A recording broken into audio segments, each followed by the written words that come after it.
Hi everyone, I'm Fiona. In this video, I will show you female mold frame under manufacturing for EPS waffle pot mold. The female mold was consist of the 3 standard of EPS mold frame. To ensure the stress of the mold, besides of fixing the mold frame with screws, additional welding is done on each of the 4 corners of the mold. We will use 60 mm thickness aluminum backplate for EPS filling gun and EPS ejector with the reinforcement you see from this video. Currently, this mold is still under manufacturing, but this is some tips I want to show you.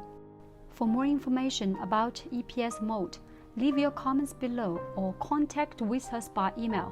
We would love to hear from you. If you want to see more videos like this, please hit the like button and subscribe to our channel. See you!